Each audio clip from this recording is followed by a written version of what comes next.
The moment she stepped onto the plane, something felt off. A strange tension filled the air, but she couldn't quite put her finger on why. As she settled into her window seat, adjusting her bag and getting comfortable, a sharp voice sliced through the cabin like a knife. "Excuse me, But my son needs that seat. you can sit somewhere else." For a moment, she thought she had misheard. Surely, this had to be a misunderstanding? But then she looked up, and the way the woman was staring at her told her everything she needed to know. Cold, dismissive, as if she didn't belong. Silence swept through the cabin, passengers pausing mid-conversation, their eyes darting between the two. The air itself seemed to hold its breath. And then what happened next? No one saw it coming. Amina, a 19-year-old college student, had been eagerly looking forward to this trip home. After an exhausting semester filled with endless assignments and sleepless nights, she had finally saved enough money to afford this flight. The thought of seeing her family again kept her going through every difficult moment. She smiled as she reached her designated window seat. There was something magical about takeoff. The way the world below shrank, the sky opening up before her. She had been waiting for this moment. But just as she put on her headphones, a loud, impatient sigh erupted beside her. A woman stood in the aisle, her arms crossed tightly, irritation practically radiating off her. Next to her, a boy, no older than 10, clutched a tablet, shifting uncomfortably.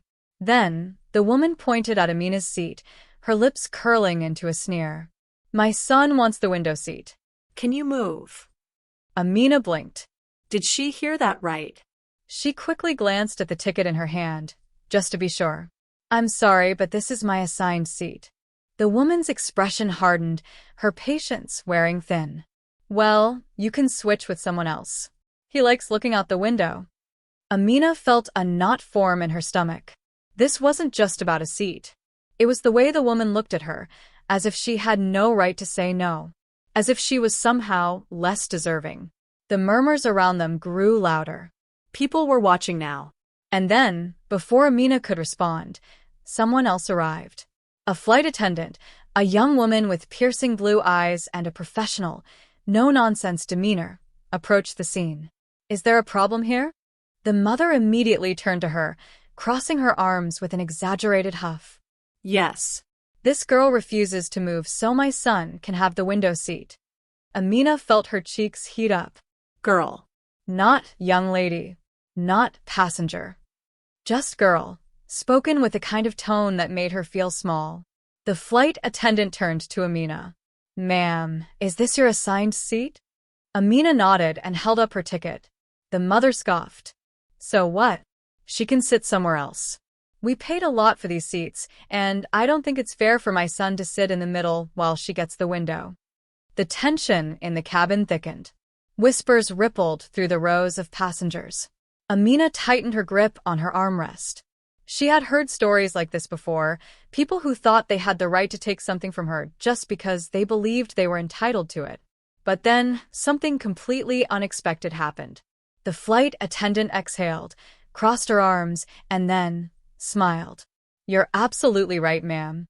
Amina's heart dropped. "Wait, what?" The mother smirked triumphantly, nodding. "I knew you'd understand." But then, the flight attendant's next words sent a shockwave through the cabin. She straightened, her tone calm but firm. "Since your son needs a window seat so badly, I'd be happy to reassign both of you to the economy section." The mother's expression froze. "Excuse me." A few passengers chuckled under their breath. Amina could see their amusement growing. The flight attendant remained perfectly composed. "We have available seats in the back. But if you're unwilling to sit there, I'm afraid you'll have to respect assigned seating." The color drained from the woman's face. Her lips parted as if searching for an argument, but nothing came out. Her son, now visibly embarrassed, tugged at her sleeve. "Mom, it's okay?" I don't need the window seat. The mother's face burned red. She looked around, suddenly hyper-aware of all the eyes on her. Judging, whispering. With a defeated sigh, she grumbled, "Fine." Then she dropped into her seat, fuming in silence. Amina let out a breath she hadn't even realized she was holding. But then, something else happened. The flight attendant turned to her with a small smile. "Thank you for your patience. Can I offer you a complimentary drink for the inconvenience?" The entitled mother stiffened. Amina, however, nodded, smiling for the first time that day. She spent the rest of the flight staring out the window, her heart still pounding, but this time, for a different reason. She had won. Not just the seat, but the right to stand her ground. As they landed, a fellow passenger leaned over and whispered, "Good for you. People like that need to be put in their place." Amina nodded, her resolve stronger than ever. Because this was never just about a window seat. It was about entitlement, prejudice, Privilege. and how sometimes standing up for yourself means more than just keeping your seat. It means keeping your dignity. But the real question is, speech balloon, how often does this happen before people finally learn? If you found this story thought-provoking, don't forget to like, share, and subscribe for more powerful narratives. Let us know in the comments, what would you have done in this situation? And by the way, where are you watching from? Drop your location in the comments. Stay safe, and see you in the next one. Rocket Sparkles.